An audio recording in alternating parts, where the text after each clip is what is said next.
नमस्कार, मैं हूं संजय शर्मा। आप देख रहे हैं 4 PM news network. Uttar Pradesh की राजनीति में रोज एक नया शगुफा छोड़ आ जाता है, एक नई चर्चा हो जाती है और एक नई बात सामने आ जाती है।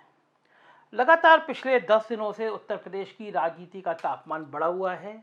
ये माना जा रहा है कि मुख्यमंत्री योगी आदित्यनाथ और दिल्ली के बीच लगातार दूरियां बढ़ती जा रही हैं।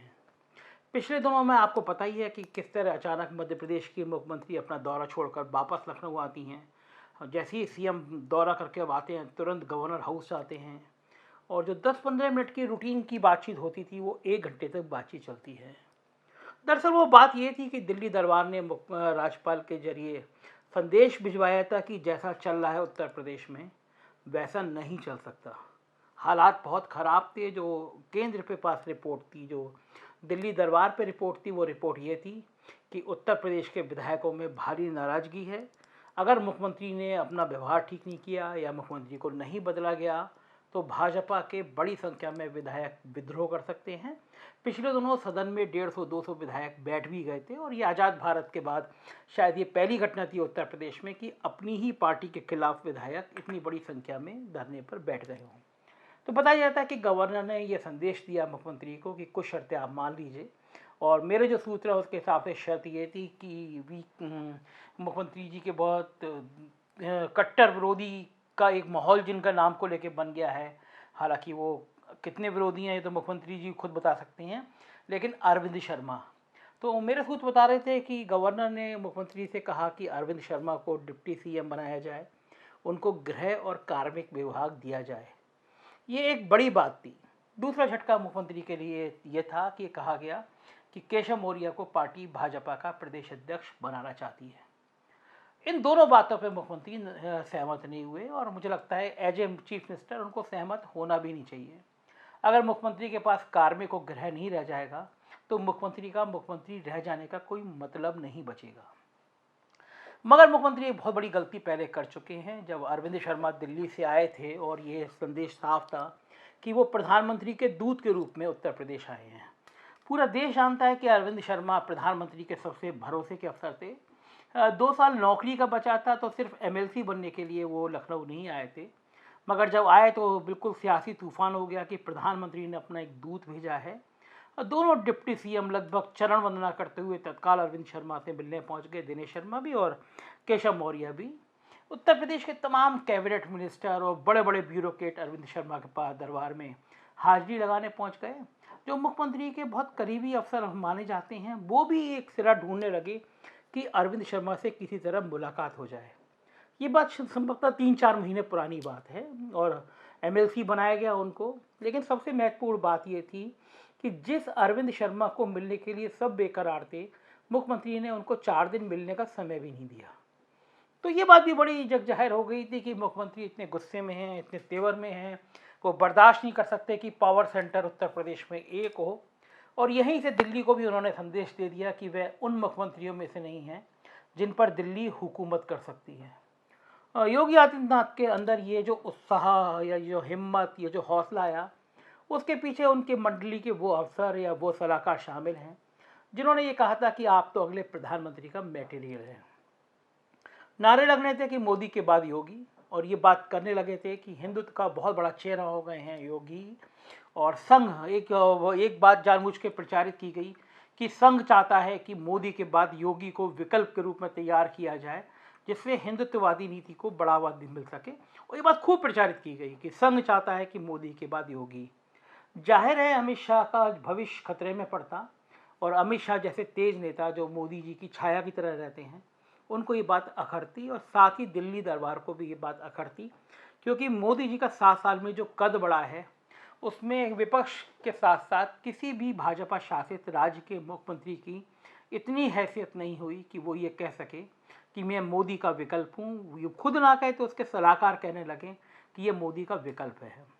तो जाहिर है राजनीति में जिन सीढ़ियों पे आप चढ़ते हैं उन सीढ़ियों को गिरा दिया जाता है या उन सीढ़ियों को तोड़ दिया जाता है। पूरी राजनीति ऐसे इतिहासों से भरी हुई है। तो दिल्ली दरबार को भी लगने लगा कि अगर ये योगी विकल्प के रूप में उभरते हैं और इस तरह की बात कह रही आ रही है, ये दिल्ली के लिए ठीक नहीं है। इस बीच में हालात बदलते रहे और दिल्ली दरबार मंथन करता रहा, फीडबैक लेता रहा। अलग अलग एजेंसी से फीडबैक लिए गए, एनजीओ से फीडबैक लिए गए। मुझे पता चला कि आईबी से भी रिपोर्ट मांगी गई कि आप अपना ज़मीनी स्तर का थोड़ा सर्वे करिए, देखिए क्या है। और जो रिपोर्ट आई वो बहुत निराशाजनक थी योगी आदित्यनाथ के लिए। और रिपोर्ट में इस बात का उल्लेख था, जो अलग अलग कुछ बड़ी संस्थाओं से अपने दिल्ली दरबार ने अपने भरोसेमंद लोगों से कहा मंगाई, उसमें दो बातें उभर के बहुत बहुत साफ आई कि उत्तर प्रदेश में मुख्यमंत्री नौकरशाही को चलाने में एकदम फेल साबित हो गए हैं। नौकरशाहों ने जैसे उत्तर प्रदेश को चलाना चाहा वैसा चला। नतीजा ये हुआ कि पार्टी का संगठन और पार्टी के विधायक, सांसद सब बहुत नाराज हैं। अफसरों ने बिल्कुल भाव देना बंद कर दिए। पूरे उत्तर प्रदेश में ये मैसेज है कि हमारी कोई हैसियत नहीं बची, हमारी कोई औकात नहीं बची। हम अगर सही काम के लिए भी थाने में जाए तो बात नहीं की जा सकती। भारतीय जनता पार्टी के एक बहुत फायर ब्रांड नेता हैं और राम इकबाल सिंह पूर्व विधायक हैं बलिया के, और वो जब योगी जी मुख्यमंत्री बने थे तो कई कई घंटे उनके साथ रहा करते थे। और बहुत बहुत दबंग और वैसे वाले नेता हैं पूर्वांचल के, जो अपनी खरी खरी बात कहने के लिए जाने जाते हैं। प्रदेश कार्य समिति की बैठक चल रही थी और उसमें स्वतंत्र देव सिंह, मंच पे केशव मौर्य, दिनेश शर्मा, खुद मुख्यमंत्री आदित्यनाथ, सबके पूरा हॉल खचाखच भरा हुआ था लखनऊ में। तो प्रदेश के कार्य समिति के सदस्य होने के नाते राम इकबाल सिंह को बुलाया गया कि आप आइए मंच पे बात करिए। राम इकबाल सिंह ने बोलना शुरू किया और एक एक करके ये कहा कि जो हालात चल रहे हैं उत्तर प्रदेश के लिए वो इतने खतरनाक है कि हम कार्यकर्ताओं का जीना दूभर हो गया है। हम थानों में जा नहीं सकते, थानों में दलालों का राज है, तहसील बिक गई हैं, तहसीलों पे कार्यकर्ताओं को उत्पीड़न हो रहा है, कार्यकर्ता की हिम्मत नहीं पड़ती है थाने जाए, डर लगता है बंद ना कर दिया जाए। हमने किसानों के साथ धोखा किया, किसान परेशान हैं। ये हालात रहे तो भाजपा के विधायकों की बहुत बुरी पोजीशन हो जाएगी। राम इकबाल सिंह ने इस तरह की बहुत सारी बातें करी और जब राम इकबाल सिंह बोल रहे थे तो पूरा हॉल तालियों से गूंज रहा था। अब आप कल्पना करिए, प्रदेश कार्य समिति की बैठक और पूरा हॉल भरा हुआ और एक व्यक्ति आके मुख्यमंत्री के मुंह पे ये कहे कि थाने दलाल हो कि अड्डा बन गए हैं, तहसीलें बिक गई हैं, हमारे कार्यकर्ता को काम नहीं हो रहा। और सबसे खतरनाक बात ये थी कि पूरा हॉल तालियों से गूंज गया।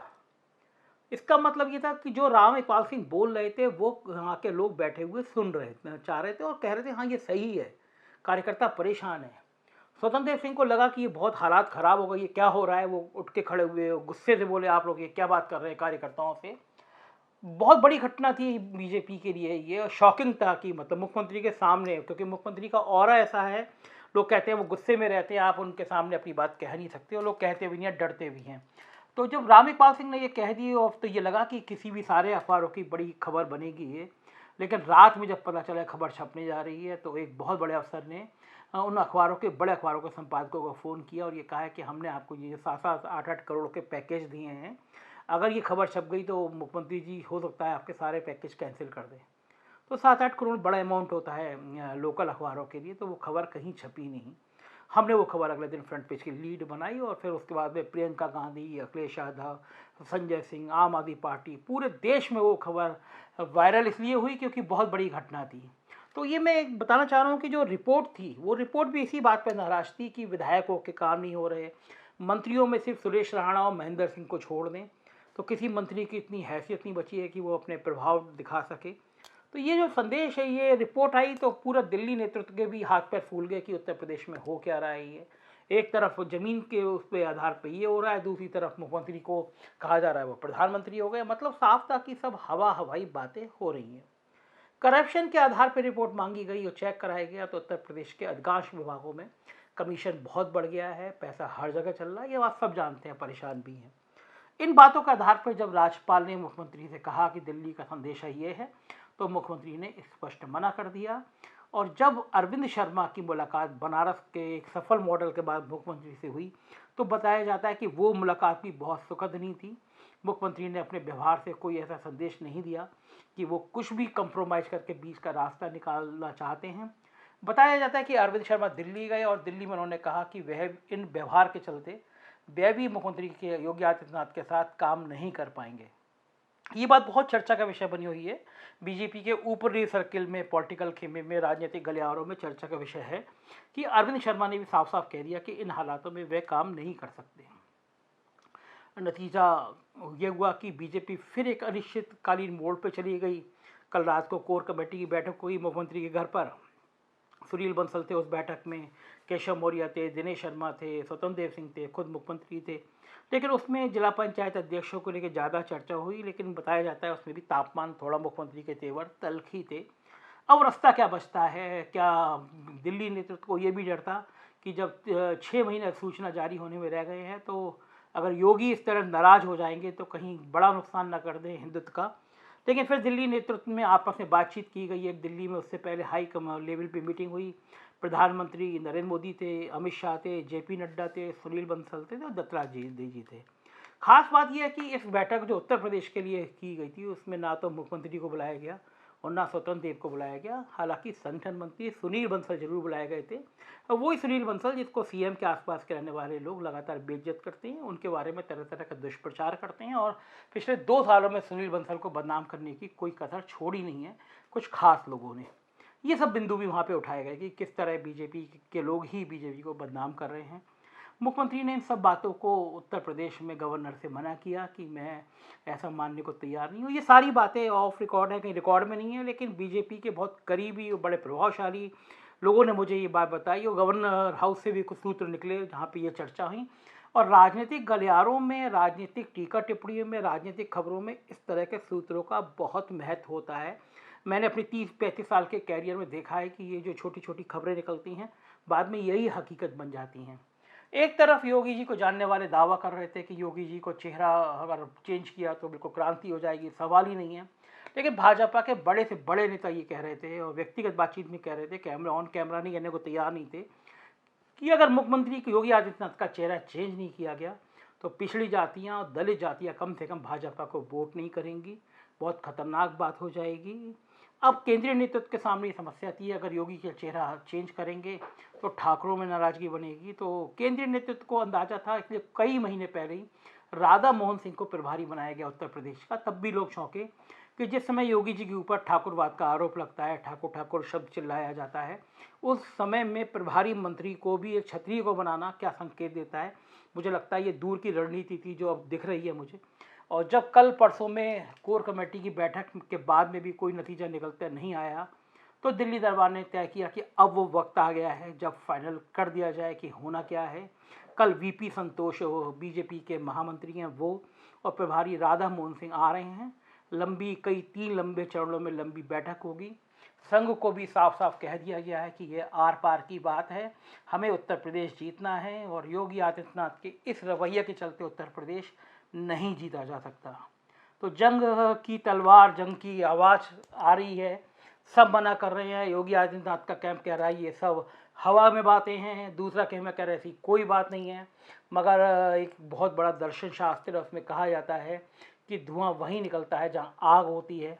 इस समय बीजेपी के अंदर धुआं ही धुआं निकल रहा है हर कैंप से, हर बातचीत से। राधा मोहन सिंह, बीपी संतोष कल आएंगे, एक बार फिर मुख्यमंत्री को समझाया जाएगा कोई रास्ता बीच का निकालिए, AK शर्मा को गृह मंत्री बनाइए, कार्मिक नियुक्ति दीजिए, केशव मौर्य को प्रदेश अध्यक्ष बनाइए, प्रदेश अध्यक्ष के साथ पहली बार परंपरा तोड़ के उनको सिंचाई और ऊर्जा जैसे विभाग दिए जा सकते हैं। महेंद्र सिंह, सुरेश राणा का कद कम किया जाएगा। इस तरह की तमाम बातें, तमाम चर्चा राजनीतिक गलियारे में हो रही है। लेकिन कल का दिन बड़ा अहम होगा जब वीपी संतोष और राधा मोहन सिंह आएंगे उत्तर प्रदेश में और उनके साथ में उनके पास में एक रिपोर्ट होगी, जिस रिपोर्ट में योगी सरकार की तमाम कारगुजारियों का जिक्र है और बड़े बड़े भ्रष्टाचार का भी जिक्र है। बात उन पे भी होगी जो लोग शिकायतें की गई हैं, बात इस पे भी होगी कि विधायक क्यों परेशान है, मंत्री क्यों परेशान है, सांसद क्यों परेशान है। तो जाहिर है कि राजनीतिक तापमान बढ़ा है उत्तर प्रदेश का। योगी आदित्यनाथ के लिए मुझे लगता है बहुत ख़राब वक्त चल रहा है। पंचायत चुनाव में बहुत बुरी तरह हार हुई है, पहली बार हुआ है 95 के बाद कोई सरकार, रूलिंग सरकार इतनी बुरी तरह हारी हो। तो देखते रहिए, इस तस्वीर में अभी कई रंग भरने बाकी हैं और कई सारे चीज़ें सामने सामने आना बाकी हैं। निश्चित रूप से भाजपा के लिए परेशानी का दौर है, योगी आदित्यनाथ के लिए परेशानी का दौर है। कब क्या हो जाए कुछ नहीं कहा जा सकता।